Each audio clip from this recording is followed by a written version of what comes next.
ایک خاموش اور پہاڑوں سے گری ہوئی بستی میں ایک نہایت نیک اور باحجاب لڑکی رہتی تھی جس کا نام مریم تھا۔ مریم کی عمر 16 سال تھی اور وہ اپنی ماں عائشہ کے ساتھ ایک سادہ سے گھر میں رہتی تھی۔ عائشہ بیوہ تھی مگر ان کا دل ایمان، محبت اور توکل سے بھرا ہوا تھا۔ مریم کی تربیت انہوں نے ہمیشہ قرآن، صبر اور شکر کے ساتھ کی۔ ہر شام مریم اپنی ماں کے پاس بیٹھتی اور عائشہ اسے پیار سے کہتی، بیٹی، ہر مشکل کے ساتھ آسانی ہے۔ نبی صلی اللہ علیہ وسلم نے فرمایا، مومن کے لیے ہر حال میں بھلائی ہے۔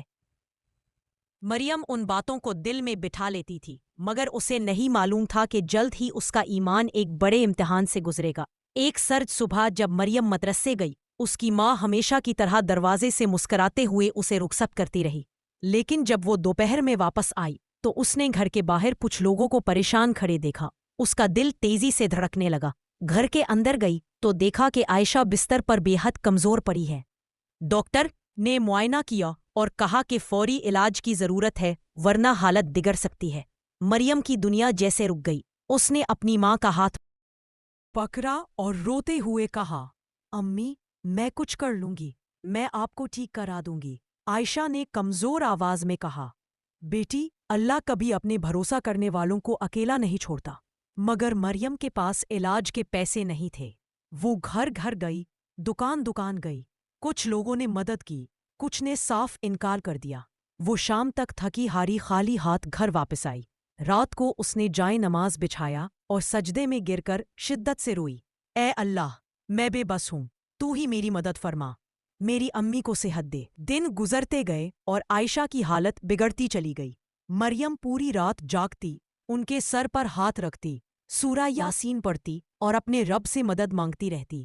ایک دن جب وہ کلینک سے واپس آ رہی تھی، اچانک تیز بارش شروع ہو گئی۔ مریم ایک درخت کے نیچے کھڑی ہو گئی۔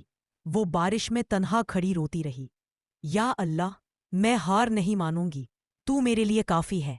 اسی لمحے ایک بوڑھی خاتون اس کے پاس آئیں۔ انہوں نے نرمی سے پوچھا، بیٹی، کیوں رو رہی ہو؟ مریم نے پوری کہانی سنا دی۔ عورت اسے خاموشی سے سنتی رہی، پھر اس کا ہاتھ پکڑ کر بولی، میں کئی دنوں سے کسی امانت دار انسان کی تلاش میں تھی جسے میں اللہ کی راہ کے پیسے دوں۔ آج اللہ نے مجھے وہ انسان دکھا دیا ہے۔ انہوں نے ایک لفافہ مریم کے ہاتھ میں دیا۔ لفافہ کھول کر مریم حیران رہ گئی۔ اس میں اس کی ماں کے علاج کے لیے کافی سے بھی زیادہ رقم تھی۔ مریم نے روتے ہوئے کہا، آپ مجھے جانتی بھی نہیں، پھر بھی میری مدد کیوں کر رہی ہیں؟ بوڑھی عورت مسکرا کر بولی، بیٹی، نبی صلی اللہ علیہ وسلم نے فرمایا، اللہ اس کی مدد کرتا ہے جو اپنے بھائی کی مدد کرتا ہے۔ آج میں چاہتی ہوں کہ اللہ میری مدد کرے، اس لیے میں تمہاری مدد کر رہی ہوں۔ مریم تیز بارش میں گھر کی طرف دوڑی۔ اس کے آنسو اب شکر کے تھے۔ اسی رات عائشہ کا علاج شروع ہوا۔ دنوں بعد ان کی حالت بہتر ہونے لگی۔ مریم ہر وقت ماں کے پاس رہتی، ان کا ہاتھ تھامے رہتی، قرآن پڑھتی اور شکر کرتی رہتی۔ کچھ ہفتوں بعد عائشہ نے آنکھیں کھولی اور کمزور سی آواز میں کہا، مریم، اللہ نے تمہاری دعا سن لی۔ مریم کی خوشی کی کوئی حد نہ رہی۔ وہ رو پڑی اور اپنی ماں سے لپٹ گئی۔ 1 سال بعد مریم نے مدرسے کی تعلیم مکمل کی اور وہ گاؤں کے بچے اسے بہت چاہتے تھے کیونکہ اس کی ہر بات دل سے نکلتی تھی۔ وہ اکثر بچوں سے کہتی، جب زندگی میں اندھیرا آئے تو صبر کا چراغ جلاؤ، اللہ کبھی مایوس نہیں کرتا۔ جس دل میں امید اور دعا ہو وہاں اللہ کی مدد ضرور آتی ہے۔